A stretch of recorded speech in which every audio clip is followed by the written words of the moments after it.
Assalamualaikum warahmatullahi wabarakatuh. Perkenalkan, saya Muhammad Zaki Prawiratnaja Istiansyah dengan NIM 240 203 302 21.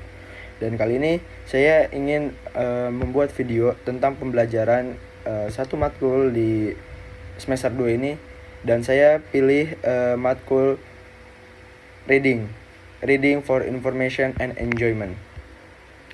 Jadi ada beberapa aspek yang akan saya bahas di video kali ini, yaitu adalah tujuan pembelajaran. 1. Siswa mampu membedakan jenis bacaan, informasi, dan hiburan. 2. Siswa mampu memahami isi bacaan secara kritis.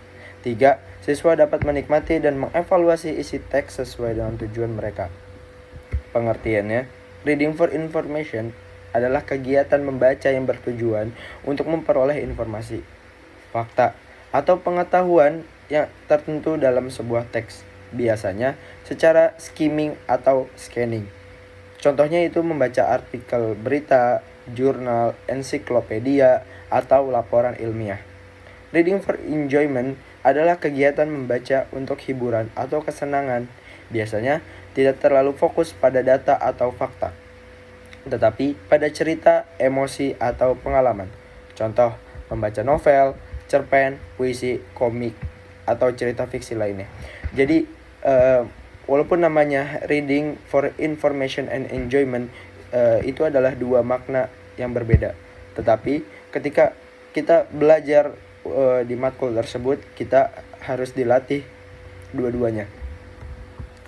Bagaimana kita untuk membaca teks secara formal, yaitu membaca reading for information, dan gimana caranya kita untuk membaca bacaan yang non formal, yaitu reading for enjoyment. Jenis-jenis teks pun terbagi dalam beberapa jenis. Yang pertama, informational text. Itu ada artikel non-fiksi, laporan ilmiah, teks eksplanasi, wawancara, atau editorial. Dan yang kedua, yaitu literary or enjoyment text. Yaitu terbagi di fiksi, yaitu novel atau cerpen, puisi, drama, cerita rakyat, dan fabel. Nah, kita juga di matkul reading for information and enjoyment itu pun juga memiliki strategi untuk membaca secara efektif. Untuk informasi, skimming itu adalah membaca cepat untuk mendapatkan ide pokok, dan scanning mencari informasi tertentu seperti tanggal, angka, ataupun nama. Dan kita juga disuruh membuat catatan, yaitu menuliskan poin-poin penting dan mengidentifikasi ide utama atau rincian pendukung. Jadi kita diajarkan di matkul reading for information and enjoyment ini juga bagaimana kita caranya untuk membaca cepat, tetapi tetap mendapatkan ide pokok tersebut. Karena biasanya seseorang itu membaca cepat tapi mereka tidak paham akan ide pokok di dalam bacaan tersebut. Yang kedua itu scanning. Scanning itu kita dilatih untuk mencari informasi penting seperti nama si penulis, tanggal si penulis itu merilis tulisan tersebut atau berita tersebut, atau bahkan novel atau artikel tersebut. Terus kita dilatih juga bagaimana kita caranya membuat catatan. Membuat catatan di sini dalam arti kita membuat poin-poin penting untuk informasi yang kita dapatkan di artikel, di jurnal, ataupun di bacaan-bacaan lainnya yang kita temukan. Yang terakhir yaitu adalah mengidentifikasi ide utama rincian pendukung. Jadi kita pun di sini bukan hanya membaca, tapi kita juga harus bisa mengidentifikasi ide utama dan rincian pendukung apa yang ada yang terdapat di dalam berita, novel, atau tulisan tersebut. Nah, balik lagi untuk hiburan atau for enjoyment, itu adalah membaca perlahan dan menyelami cerita, menganalisis karakter dan alur cerita, menikmati gaya bahasa dan imajinasi, dan menghubungkan cerita dengan pengalaman pribadi. Jadi kita pun untuk membaca dalam tanda konteks untuk hiburan atau untuk enjoyment, kita juga tidak bisa hanya sekadar membaca untuk bisa memahami bacaan atau tulisan tersebut. Kita juga dilatih untuk membaca perlahan. Kalau tadi kita mungkin di for information itu dilatih untuk membaca cepat, tapi untuk for enjoyment ini kita dilatih untuk membaca perlahan dan gimana kita terjun langsung di dalam cerita tersebut. Yang kedua itu adalah menganalisis karakter dan alur cerita. Jadi for enjoyment ini seperti yang tadi saya bilang, itu seringkali terdapat di novel ataupun misalnya cerita-cerita atau drama-drama. Jadi kita tuh di dalam drama atau novel pasti adanya yang namanya karakter. Nah, karakter itu bukan hanya 1, 2, pasti itu banyak aspek karakter yang mendukung di dalam novel tersebut atau drama-drama tersebut.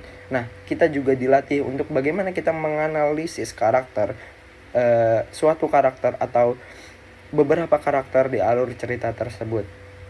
Yang ketiga yaitu menikmati gaya bahasa dan imajinasi.